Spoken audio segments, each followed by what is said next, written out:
Hello दोस्तों, कैसे हो आप सभी। आशा करती हूँ आप सभी स्वस्थ होंगे।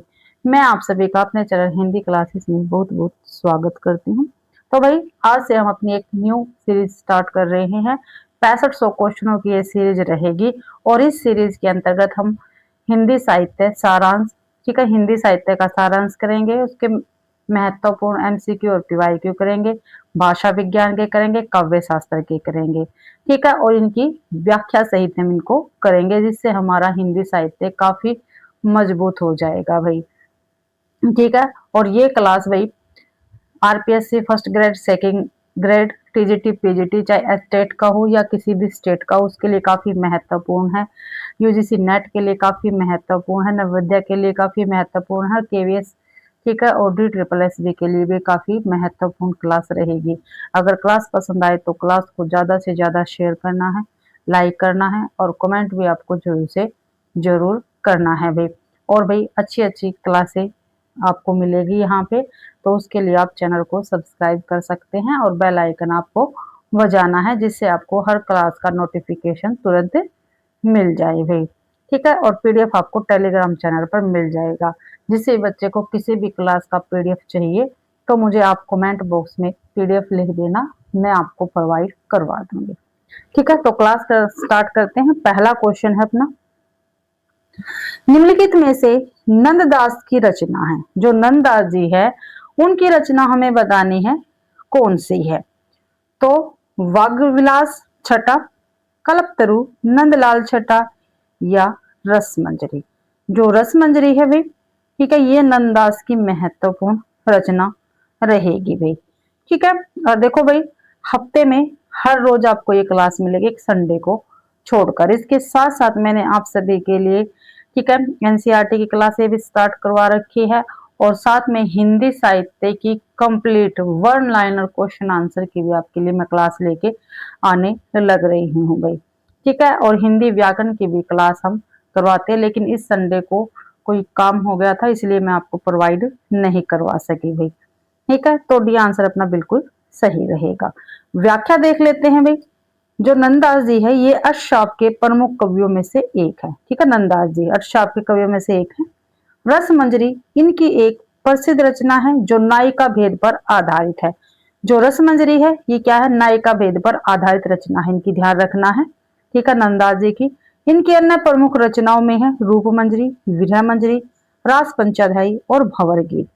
ठीक है, काफी महत्वपूर्ण रचनाएं हैं ये नंददास जी की। नंददास को उनकी भाषा की सुकुमारता के लिए जड़िया कवि कहा जाता है। और जड़िया कवि नंददास जी को किसने कहा था, तो रामचंद्र शुक्ल जी ने कहा था। ये भी आपको ध्यान रखना है। अगला क्वेश्चन देख लेते हैं। प्रयोगवाद को स्पष्ट करते हुए अज्ञे की उक्ति। ठीक है, जो प्रयोगवाद है इसको स्पष्ट करते हुए जो अज्ञे जी है उनकी उक्ति है, प्रयोग का कोई वाद नहीं है। प्रयोग अपने आप में ही क्या है, इष्ट नहीं, वह साधन है और दोहरा साधन है। क्योंकि एक तो वह उस सत्य को जानने का साधन है जिसे कवि प्रेषित करता है, दूसरे वह प्रेषण की क्रिया को और उसके साधनों को जानने का भी साधन है। किस संग्रह की भूमिका में लिखी गई ये उक्ति है वे।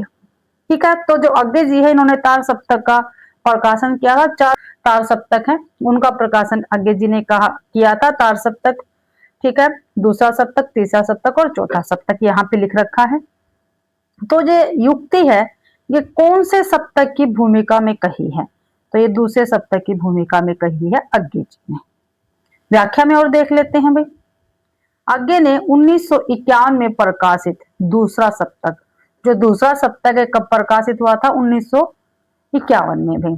इसकी भूमिका में प्रयोगवाद पर लगे आक्षेपों का उत्तर देते हुए यह स्पष्ट किया था, उन्होंने किया था उन्होंने कहा था कि प्रयोग अपने आप में इष्ट नहीं, वह साधन है।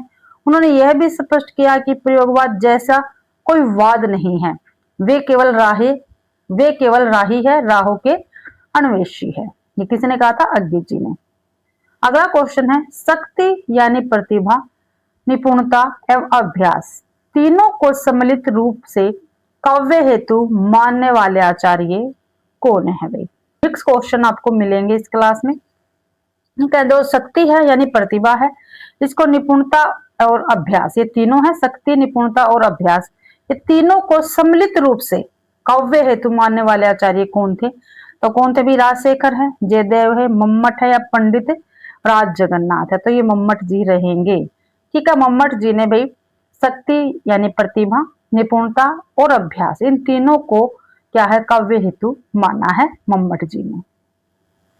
व्याख्या में देख लेते हैं।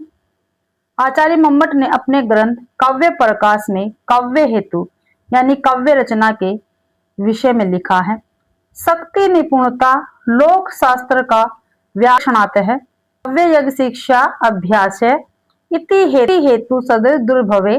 ये किसका कथन है? तो ये मम्मट जी का कथन है। अर्थात शक्ति, प्रतिभा, लोक शास्त्र के अवलोकन से प्राप्त निपुणता और काव्य मर्मज्ञों का की शिक्षा से किया गया अभ्यास, ये तीनों सम्मिलित रूप से काव्य हेतु है भाई। अगला क्वेश्चन है, अधिसूचना के संबंध में असंगत है। ठीक है, जो गलत है वो हमें बताना है अधिसूचना के संबंध में भाई। तो देख लेते हैं कौन सा गलत है। तो संविधिक नियमों और आदेशों की सूचना अधिसूचना के रूप में दी जाती है, बिल्कुल सही रहेगा भाई। गलत बताना है, ये बिल्कुल सही है। सभी कर्मचारियों की नियुक्ति, पदोन्नति, स्थानांतरण आदि की सूचना अधिसूचना के रूप में प्रकाशित की जाती है। देख लेते हैं, अधिसूचना का प्रकाशन अनिवार्यतः राजपत्र में किया जाता है, ये बिल्कुल सही है। शक्तियों के सौंपे जाने की घोषणा अधिसूचना के रूप में प्रकाशित की जाती है, भी बिल्कुल सही है। तो गलत कौन सा है? अपना बी रहेगा, यानी इस क्वेश्चन का बी आंसर बिल्कुल सही है।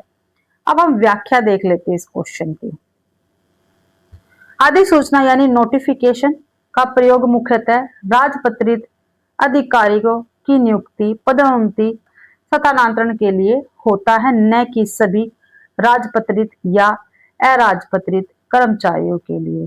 अराजपत्रित कर्मचारियों के लिए सामान्यतः कार्यालय आदेश का प्रयोग होता है। अन्य सभी विकल्प अधिसूचना के संदर्भ में सही है, क्योंकि यह राजपत्र में प्रकाशित होती है और वैधानिक होती है।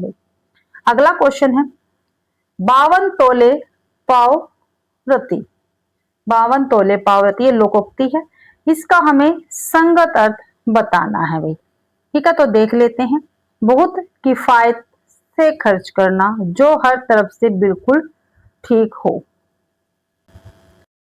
आगे है भाई, एक काम के घाटे का दूसरे काम पर एक काम के घाटे का दूसरे काम से पूरा होना, जब काम के आरंभ में ही विघ्न पड़ जाए।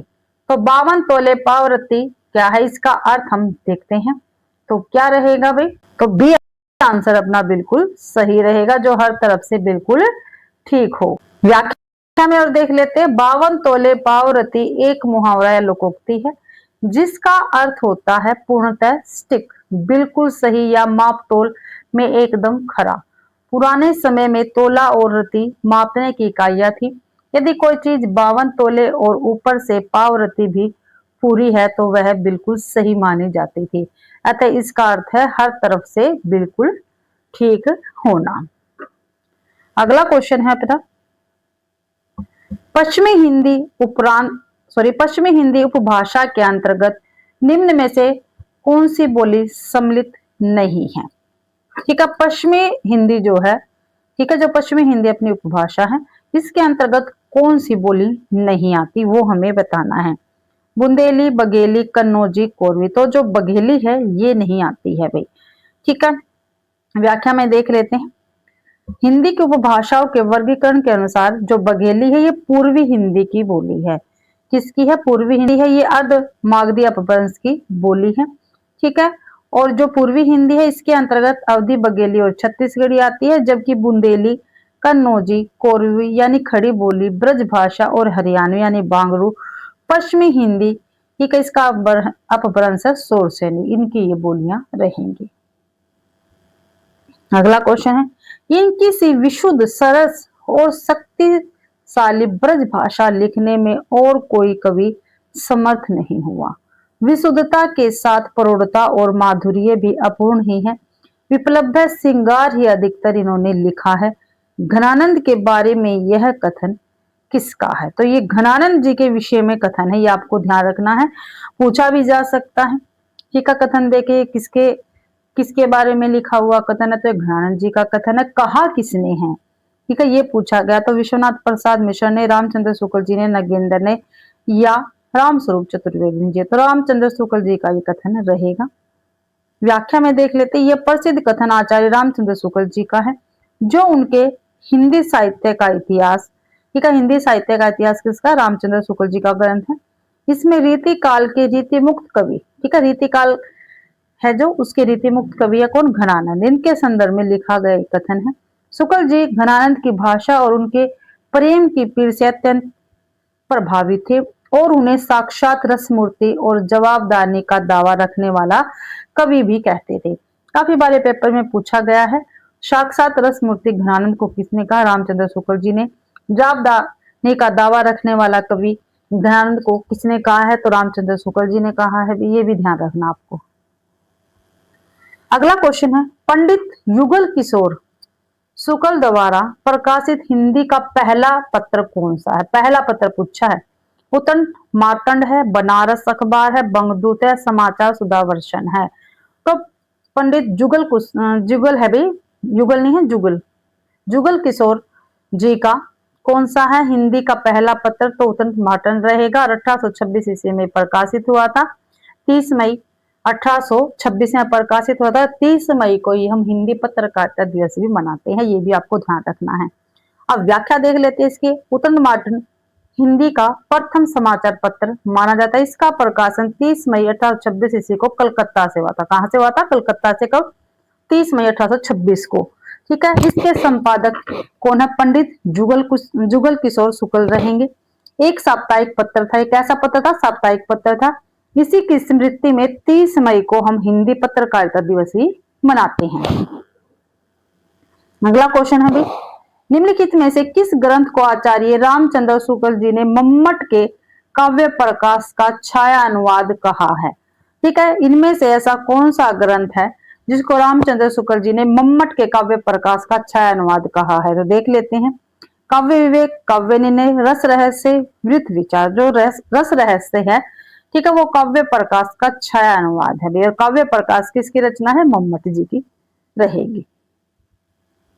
अब हम व्याख्या देख लेते हैं। आचार्य रामचंद्र शुक्ल जी ने कुलपति मिश्र द्वारा रचित ग्रंथ रस रहस्य। तो रस रहस्य किसका है? कुलपति मिश्र जी का है। ठीक है, एक क्वेश्चन हमारा यहाँ से बन गया। किसका रस रहस्य? कुलपति मिश्र जी का है। और ये प्रकाशित कब हुआ था? 1670 ईस्वी में हुआ। इसको भाई मम्मट के प्रसिद्ध संस्कृत ग्रंथ, ठीक है, मम्मट जी का संस्कृत का ग्रंथ कौन सा है? काव्य प्रकाश। इसका छाया अनुवाद माना है रामचंद्र शुक्ल जी ने। और कुलपति मिश्र रीति काल के एक विद्वान आचार्य हैं। जो कुलपति मिश्र जी है, ये रीति काल के एक विद्वान आचार्य थे और उन्होंने मम्मट के सिद्धांतों को हिंदी में प्रस्तुत करने का प्रयास किया था।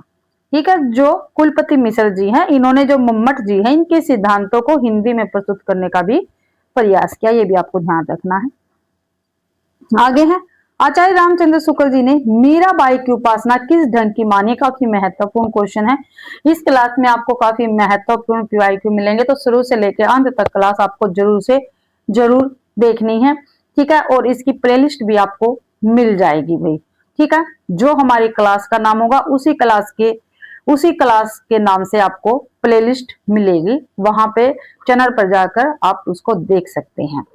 तो दास्य भाव की थी उपासना, वत्सल्य भाव की थी, माधुर्य भाव की थी या सख्य भाव की थी?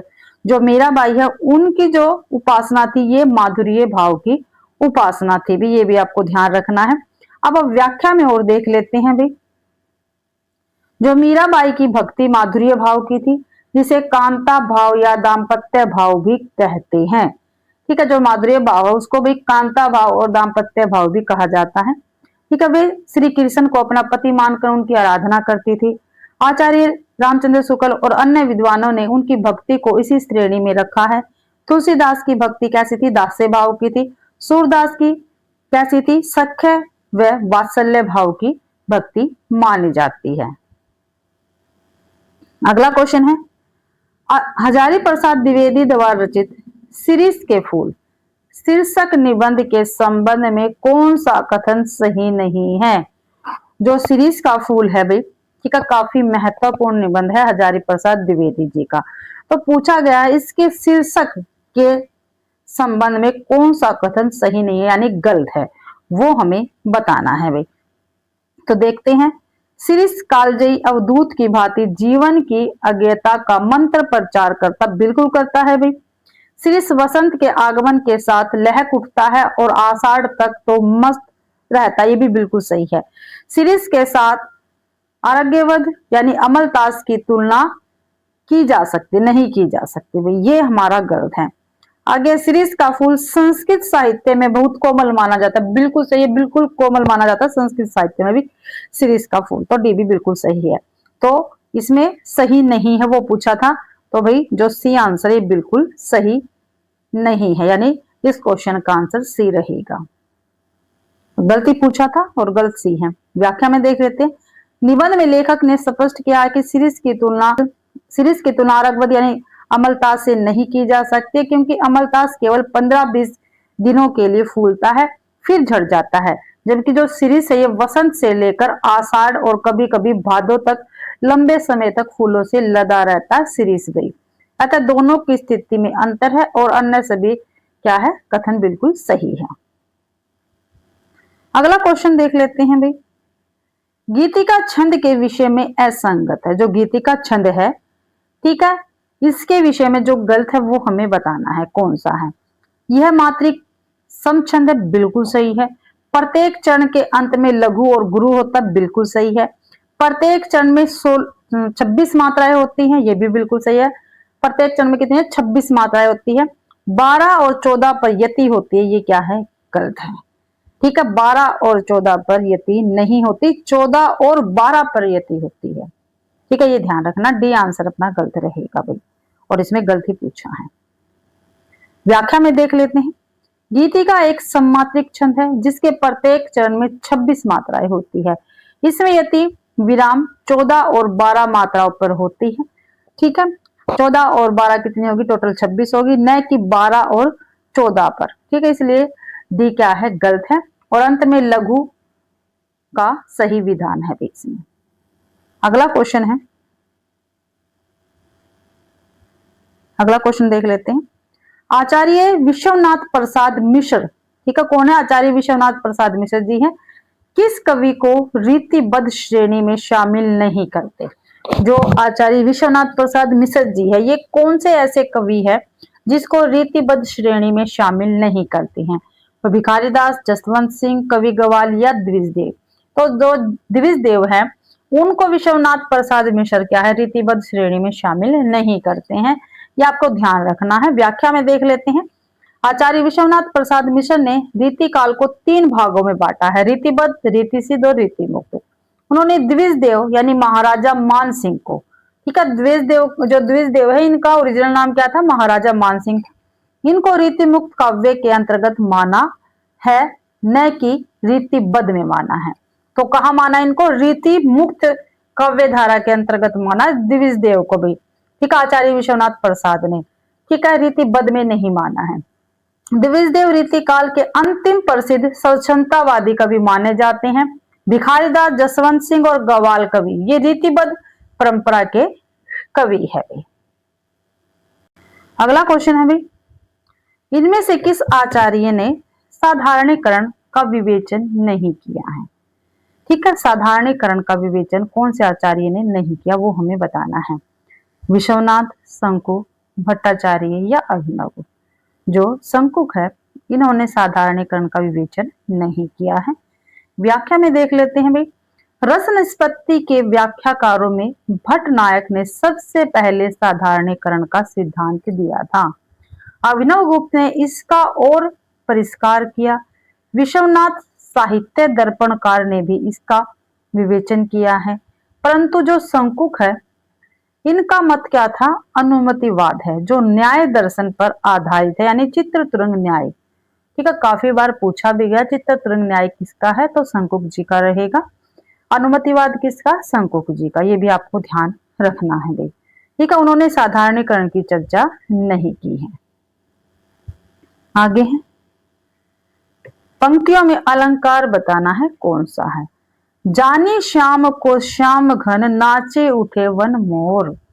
ठीक है, जानी श्याम को श्याम घन नाचे उठे वन मोर। तो इसमें हमें बताना है कौन सा अलंकार है। तो संदेह है, उदाहरण है, या सलेस है, या भ्रांतिमान है। तो भाई इसमें भ्रांति हो रही है। ठीक है, तो यहाँ पर भ्रांतिमान अलंकार रहेगा। डी आंसर अपना बिल्कुल सही है। व्याख्या में देखते हैं, यहाँ मोरों को श्री कृष्ण यानी श्याम को देखकर काले बादल यानी श्याम घन होने का भ्रम हो गया है और वे नाचने लगे हैं। जहां सादृश्य के कारण एक वस्तु को भूल से दूसरी वस्तु मान लिया जाए और उसी के अनुसार क्रिया भी हो, वहां भ्रांतिमान अलंकार होता है। ठीक है, अब अगला क्वेश्चन देख लेते हैं। पृथ्वीराज रासो के संदर्भ में असंगत कथन हमें बताना है। जो पृथ्वीराज रासो है, क्या इसके लेखक कौन है? चंद्रबरदाई जी है। इसके संबंध में जो गलत है वो हमें बताना है। तो देख लेते हैं क्या गलत है। तो वस्तु वर्ण्य का आधिक्य है, अलंकारों का सहज प्रयोग है, वीर और श्रृंगार रस की प्रधानता है, डिंगल शैली है। तो यही क्या है, इसके संबंध में गलत है। जो पृथ्वीराज रासो है ये डिंगल शैली में नहीं है। भी व्याख्या में देख लेते हैं, अच्छी प्रकार को आपको समझ में आ जाएगा। ठीक है, और बच्चे इसी में काफी कंफ्यूज होते हैं, पूछते हैं, मैसेज भी आते हैं मेरे पास, मैडम जो पृथ्वीराज रासो ये डिंगल में है या पिंगल में है। तो इस व्याख्या के जरिए आपको पता चल जाएगा किसमें है। यद्यपि पृथ्वीराज रासो में राजस्थानी शब्दों का प्रयोग है, किंतु विद्वानों जैसे रामचंद्र शुक्ल जी ने इसकी भाषा को मुख्यतः रूप से पिंगल यानी ब्रज मिश्रित राजस्थानी अपभ्रंश माना है, जो कानों को प्रिय लगती है। ठीक है, कौन लगती है? पिंगल। डिंगल शैली मुख्यतः रूप से कठोर वर्णों वाली मारवाड़ी शैली है। रासों में पिंगल की प्रधानता मानी जाती है। इसके अलावा इसमें वस्तु वर्णन, अलंकार और वीर श्रृंगार का अद्भुत मेल भी हुआ है। आगे देखते हैं क्वेश्चन। हिंदी कहानी आंदोलन और उसके प्रणेता के संदर्भ में असंगत कथन हमें बताना, जो भाई हमारे गलत है। ठीक है, कहानी आंदोलन और उसके प्रणेता जो गलत है वो हमें बताना है। तो ए कहानी के प्रवर्तक कौन रहेंगे? डॉक्टर गंगा प्रसाद विमल और अन्य रहेंगे। समानांतर कहानी के कमलेश्वर जी है। स्त्रीय कहानी के अमृतलाल राय। आगे देखते हैं, सचेतन कहानी के डॉक्टर महीप सिंह है। देखो यहाँ पे 4 क्वेश्चन हमारे हल होंगे, ध्यान से देखना। ए कहानी आंदोलन के प्रवर्तक किसको माना गया? डॉक्टर गंगा प्रसाद विमल को माना गया है। समानांतर कहानी को कमलेश्वर जी है भाई इसके प्रवर्तक, और सचेतन कहानी इसके डॉक्टर महीप सिंह रहेंगे। सी आंसर अपना ठीक रहेगा इसका, यानी गलत मिलान है। ठीक है, गलत मेल है। ठीक है, जो राकेश वत्स जी है ये सक्रिय कहानी के रहेंगे प्रवर्तक। और हम व्याख्या में देख लेते हैं। सक्रिय कहानी आंदोलन के प्रवर्तक राकेश वत्स माने जाते हैं, न कि अमृत राय। अमृत राय सहज कहानी आंदोलन से जुड़े हुए थे। जो अमृत राय है किससे जुड़े हुए थे? सहज कहानी से। ठीक है, बाकी मिलान सही है। ए कहानी के प्रवर्तक गंगा प्रसाद विमल, समांतर कहानी के कमलेश्वर, सचेतन कहानी के महीप सिंह। आगे है, जीवनी और उसके लेखक की दृष्टि से कौन सा विकल्प सुमेलित नहीं है? ठीक है, ये आपको बताना है। एक तरफ जीवनी दे रखे, दूसरी तरफ उसके लेखक, हमें बताना है कौन सा विकल्प सही नहीं है। मेरे बड़े भाई शमशेर जी, विष्णु चंद्र शर्मा, यही देखते हैं। वट वृक्ष की छाया में कुमुदनागर की, बिल्कुल सही है ये। शेष कथा ज्ञानचंद्र जैन की है। रागे राघव एक अंतरंग परिचय, ये सुलोचना रागे राघव जी का है। तो अपना जो ए है यही सही, सुमेलित नहीं है। व्याख्या में देखते हैं भाई। मेरे बड़े भाई शमशेर जी, ये संस्मरण जीवनी के लेखक तेज बहादुर चौधरी जी है। कौन है? तेज बहादुर चौधरी जी, जो शमशेर बहादुर जी के छोटे भाई थे। ठीक है, ये ध्यान रखना है आपको। ठीक है, यहाँ पे विष्णु चंद्र शर्मा दे रखा था, जो गलत है भाई। विष्णु चंद्र शर्मा ने मुक्ति बोध की आत्मकथा और समय साम्यवादी राहुल संस्कृत्यान की जीवनी लिखी है, और विकल्प सभी सही है। ठीक है, वट वृक्ष की छाया में जीवनी किसकी? कुमुदनागर की रहेगी। शेष कथा ज्ञानचंद्र जैन की रहेगी। रागे राघव एक अंतरंग परिचय। ये सुलोचना रागे राघव जी की जीवनी, लेखिका इसकी ये रहेगी सुलोचना रागे राघव जी। आगे क्वेश्चन है भी, सिद्धों और योगियों की रचनाएं तांत्रिक विधान, योग साधना, आत्म निग्रह, श्वास निरोध, भीतरी चक्रों और नाड़ियों की स्थिति, अंतर्मुख साधना की महत्व इत्यादि की सांप्रदायिक शिक्षा मात्र है। जीवन की स्वाभाविक अनुभूतियों और दशाओं से उनका कोई संबंध नहीं, अतः वे शुद्ध साहित्य के अंतर्गत नहीं आती। यहां से भी काफी बार ये पूछा गया है, पूरा भी पूछ लिया गया है और कभी कभी बीच में से भी ये कथन पूछ लिए जाते हैं। आदिकालीन सिद्धों और योगियों के साहित्य के बारे में ये कथन किसका है? तो रामचंद्र शुक्ल जी का, मिश्र बंधु का, शिव सिंह सेंगर का या विश्वनाथ प्रसाद मिश्र का रहेगा। तो ये रामचंद्र शुक्ल जी का कथन है भाई सिद्धों और योगियों के साहित्य के बारे में। व्याख्या में देख लेते हैं। आचार्य रामचंद्र शुक्ल ने अपने हिंदी साहित्य का इतिहास में आदिकाल यानी वीर गाथा काल का विवेचन करते हुए सिद्धों और नाथों के साहित्य को सांप्रदायिक शिक्षा मात्र कहा है। क्या कहा? सिद्धों और नाथों के साहित्य को रामचंद्र शुक्ल जी ने सांप्रदायिक शिक्षा मात्र कहकर शुद्ध साहित्य की कोटि से बाहर रखा है भाई, सिद्धों और नाथों के साहित्य को। ठीक है, शुद्ध साहित्य की कोटि से बाहर रखा रामचंद्र शुक्ल जी ने। उनका मानना था कि ये धर्मोपदेश है, साहित्य नहीं है। अगला क्वेश्चन है, सूर के काव्य और भक्ति विषयक कौन सा कथन गलत है? गलत कथन हमें बताना है। तो सूर के काव्य में सख्य भक्ति के साथ साथ वात्सल्य भाव की का भी वर्णन है। अभी हमने ऊपर देखा, बिल्कुल है भाई। सूर की भक्ति का मेरुदंड पुष्टि मार्गीय भक्ति है, ये भी बिल्कुल सही है भाई। भगवत कृपा की प्राप्ति के लिए सूर की भक्ति पद्धति में अनुग्रह का प्राधान्य है, बिल्कुल है भी, अनुग्रह का प्राधान्य है। सूर के काव्य में दार्शनिक सिद्धांत द्वैतवाद की प्रधानता नहीं भाई, ये बिल्कुल गलत है। डी आंसर अपना गलत रहेगा सूरदास के काव्य और भक्ति के विषय में, और इसमें गलत ही पूछा था। सूरदास वल्लभाचार्य के शिष्य थे और पुष्टि मार्ग में दीक्षित थे। ये वल्लभाचार्य का दार्शनिक मत क्या था? शुद्धा द्वैतवाद था, न कि द्वैतवाद। और द्वैतवाद किसका? निम्बारकाचार्य जी का मत है। अतः सूर के काव्य पर शुद्ध द्वैतवाद का प्रभाव है। बाकी तीनों कथन बिल्कुल सही है सूरदास जी के विषय में। अगला क्वेश्चन है, ओज गुण के संबंध में असंगत है। ठीक है, ओज गुण के संबंध में असंगत कथन हमें बताना है कौन सा है। तो इसकी अभिव्यक्ति संयुक्त द्वितीय तथा रेफ युक्त वर्णों द्वारा होती है, बिल्कुल होती है भाई। इस गुण का प्रयोग वीर, विभत्स और रौद्रश में होता है, ये भी बिल्कुल सही है। कठोर तथा परुष वर्णों का प्रयोग होता है, बिल्कुल होता है। दीर्घ समासों का बहुल प्रयोग नहीं होता, ये गलत है भाई। ठीक है, इसमें गलत ही पूछा तो डी आंसर अपना बिल्कुल सही रहेगा। अब व्याख्या में देख लेते हैं। ओज गुण जो चित्त में तेज और उत्साह भरते, ठीक है, ठीक है, जो चित्त में क्या है? तेज और उत्साह भर दे, उसको क्या कहते हैं? ओज गुण हम कहते हैं। ठीक है, ओज गुण की एक मुख्य विशेषता यह है कि इसमें दीर्घ सामासिक पदों का प्रचुरता से प्रयोग होता है।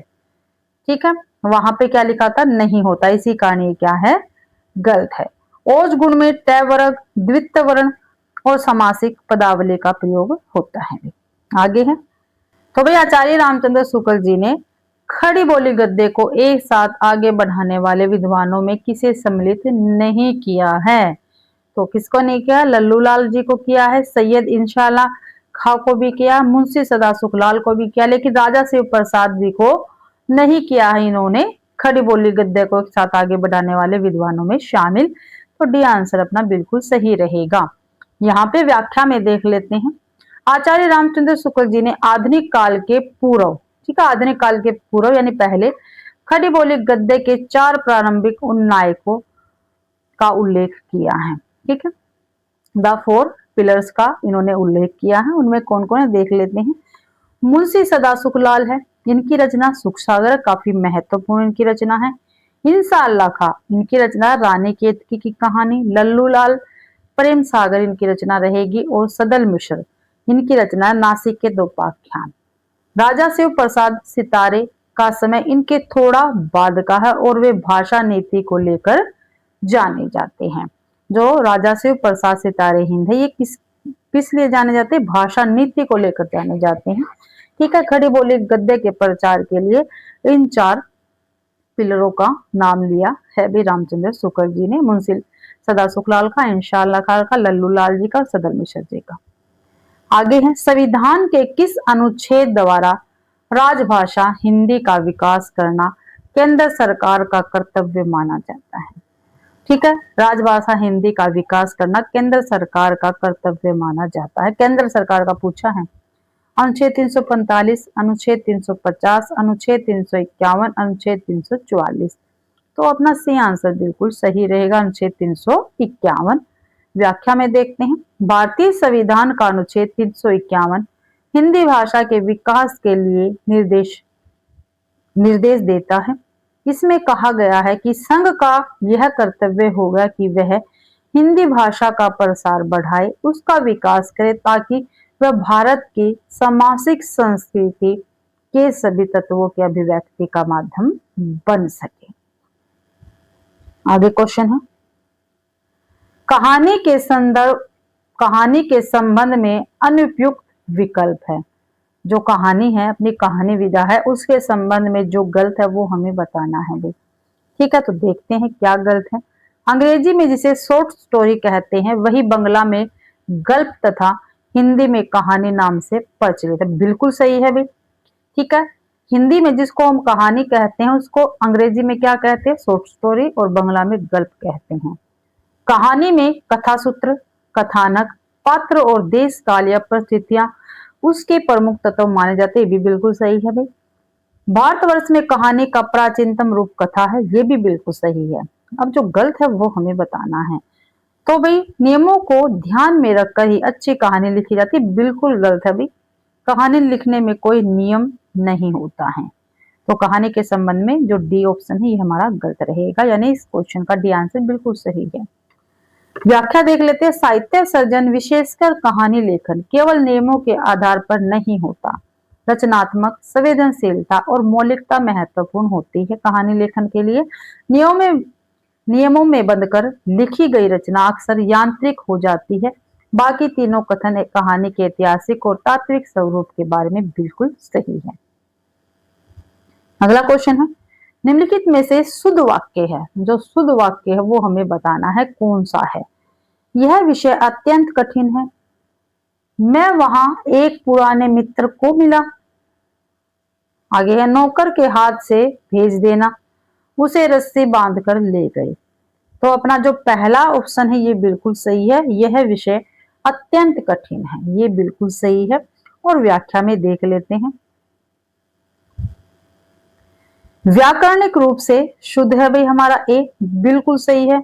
अशुद्ध है, इसका सही होगा। देखो दूसरा जो है, मैं वहां एक पुराने मित्र को मिला। ठीक है, यहाँ पे से आ जाएगा। मैं वहां एक पुराने मित्र से मिला, तो हमारा बिल्कुल सही हो जाएगा।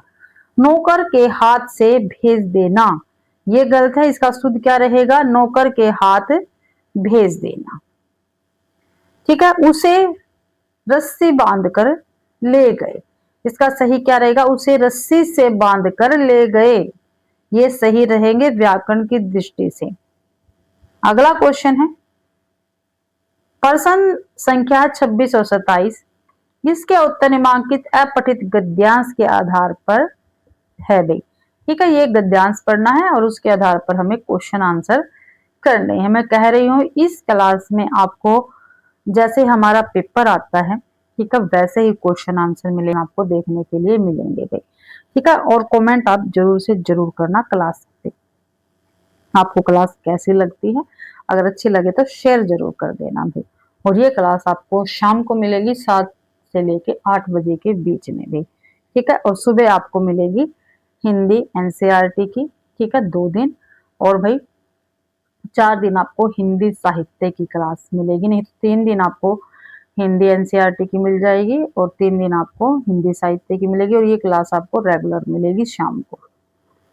तो देख लेते हैं, गद्यांश पढ़ते हैं। सफलता और चरितार्थ में अंतर है। मनुष्य मारना तो के संशय से बाहरिया उपकरणों के बाहुल्य से उस वस्तु को पा भी सकता जिसे उसने बड़े आडंबर के साथ सफलता नाम दे रखा है। परंतु मनुष्य की चरित्रता प्रेम में है, मैत्री में है, त्याग में है, अपने को सबके मंगल के लिए निशेष भाव से देने में है। नाखूनों का बढ़ना मनुष्य की उस अंधु सहजता वृत्ति का परिणाम है जो उसके जीवन में सफलता ले आना चाहती है। उसको काट देना उस समय निर्धारित आत्म बंधन का फल है जो उसे चरितार्थ की ओर ले जाती है। तो भाई ये हमने अपना गद्यांश कर लिया। अब इसके हम क्वेश्चन आंसर करेंगे। और हमेशा ये ध्यान रखना, जब हम गद्यांश करते हैं तो उसका जो क्वेश्चन होता है उसका आंसर हमें जो गद्यांश है उसके अकॉर्डिंग ही देना होता है। अपने पास से बनाकर कुछ नहीं लिखना होता उस क्वेश्चन के आंसर में। तो मनुष्य की चरितार्थता किसमें नहीं है? तो किसमें नहीं है? सफलता मात्रा में, प्रेम मात्र में, ठीक है, त्याग मात्र में या मैत्री मात्र में। तो सफलता मात्र में नहीं है। ये आंसर अपना बिल्कुल सही रहेगा। गद्यांश में स्पष्ट उल्लेख है कि सफलता और चरितार्थ में अंतर है। मनुष्य की चरितार्थता प्रेम में है, मैत्री में है, त्याग में है। गद्यांश के अनुसार सफलता बाहरी उपकरणों के संचय यानी मात्रा में हो सकती है, किंतु चरितार्थ चरितार्थ चरितार्थ चरितार्थता चरितार्थता आत्मीय गुणों में है। अतः मनुष्य की चरितार्थता सफलता मात्र में नहीं है। आगे है क्वेश्चन, नाखूनों को काट देना किसका परिणाम है?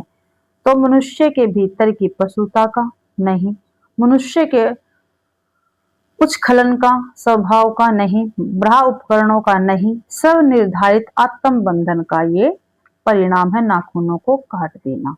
अब हम व्याख्या में देख लेते हैं। गद्यांश की अंतिम पंक्तियों में लिखा है, नाखूनों का बढ़ना मनुष्य के उस अंध सहजा वृत्ति का परिणाम है जिसको काट देना उसे स्वनिर्धारित आत्म बंधन का फल है। ठीक है, इसलिए अपना डी आंसर बिल्कुल सही है। अब भाई पंक्तियां दे रखी है, गद्यांश था, अब पद्यांश है। ठीक है, ये ध्यान रखना। 28 और 29 क्वेश्चन इसको पढ़कर हमें करने हैं। तो देखते हैं, रक्त से छाने हुए इस राज्य को व्रज हो कैसे सकूंगा भोग में। आदमी के खून में यह है सना, और है इसमें लहू अभिमन्यु का। वरद सा कुछ टूटकर स्मृति से गिरा, दब गए कौनते दुर्वय भार से। दब गई वह बुद्धि जो अब तक रही, खोजते कुछ तत्व रण के वशम में। ठीक है, तो ये हमने पद्यांश पढ़ा। अब इसके क्वेश्चन आंसर हम देख लेते हैं। प्रस्तुत पद्यांश में निम्नलिखित में से किसकी पीड़ापूर्ण मनोदशा को व्यक्त किया गया है? तो किसकी पीड़ापूर्ण मनोदशा को व्यक्त किया? युधिष्ठिर की, अस्थामा, विदुर या भीष्म? तो जो युधिष्ठिर है उसकी पीड़ा का यहाँ वर्णन किया गया है, मनोदशा का। व्याख्या में देखते, पद्यांश में रक्त से छाने हुए इस राज्य को और दब गए कौनते दुर्वह भार से, जैसी पंक्तियां हैं। कौनते कौन है? कुंती पुत्र है। और राज्य के रक्त रंजित होने पर ग्लानि का भाव महाभारत युद्ध के बाद युधिष्ठिर की मनोदशा को दर्शाता है, जो विजय प्राप्त करने के बाद भी अपनों के रक्तपात से दुखी थे। कौन भाई? युधिष्ठिर। आगे है, वरद सा कुछ टूटकर स्मृति से गिरा। पंक्ति में स्मृति से संकेतित है, तो क्या है स्मृति से संकेतित? तो देख लेते हैं, आकाश है, बादल है, राज्य है या बिजली है? तो भाई जो आकाश है ये क्या है? इससे स्मृति से जो है आकाश की तरफ संकेत किया गया है। व्याख्या देख लेते हैं। यहाँ एक रूपक का प्रयोग किया गया, जैसे वज्र यानी बिजली आकाश से टूटकर गिरता है, वैसे ही कवि के मन में एक भारी विचार यानी घटना स्मृति से टूटकर गिरी है। यहाँ उपमेय स्मृति है और उसका उपमान आकाश है, अतः स्मृति आकाश की ओर संकेत कर रही है जहां से व्रज यानी दुखद विचार गिरा है भाई। ठीक है, अगला क्वेश्चन है, आचार्य शंकुक ने रस सूत्र की व्याख्या में संयोगार्थ का अर्थ माना है। ठीक है, जो शंकुक जी हैं इन्होंने रस सूत्र की व्याख्या में जो संयोगार्थ है इसका क्या अर्थ माना है? उत्पाद उत्पादक भाव, अनुमाप्य अनुमापक भाव, व्यंग्य व्यंजक संबंध या भोग्य भोजक संबंध। तो जो शंकुक जी है इन्होंने संयोगार्थ का अर्थ माना है अनुमाप्य और अनुमापक का भाव। ठीक है, बी आंसर अपना बिल्कुल सही रहेगा भाई। आगे देखते हैं, व्याख्या में देख लेते हैं इस क्वेश्चन की। आचार्य शंकुक यानी अनुमतिवाद के प्रवर्तक, जो आचार्य शंकुक है अनुमतिवाद के प्रवर्तक है। इन्होंने न्याय दर्शन के आधार पर रस निष्पत्ति की व्याख्या की। उनके अनुसार विभाव, अनुभाव आदि अनुमापक यानी साधन है और रस अनुमाप्य जिसका अनुमान किया जाए। उत्पाद उत्पादक संबंध भट्ट लोलट का है भाई। ठीक है, जो उत्पाद और उत्पादक है इससे संबंध किसका, भट्ट लोलट का है। और भाग्य और भोजक इसका संबंध भट्ट नायक का है भाई। ठीक है, तो भाई यहीं पे अपने क्लास कंप्लीट होती है। हर एक क्लास में हम 30 क्वेश्चन करेंगे भाई। अगर आपको क्लास पसंद आए तो प्लीज क्लास को ज्यादा से ज्यादा शेयर कर देना, लाइक कर देना और कमेंट आप जरूर से जरूर करना भाई आपको क्लास कैसी लगती है। ठीक है, और पीडीएफ आपको टेलीग्राम चैनल पर मिल जाएगा। जिसे बच्चे को पीडीएफ चाहिए वो कमेंट बॉक्स में लिख देना मैडम पीडीएफ, तो मैं पीडीएफ आपको प्रोवाइड करवा दूंगी भाई। ठीक है, तो आप सभी का क्लास देखने के लिए बहुत बहुत धन्यवाद।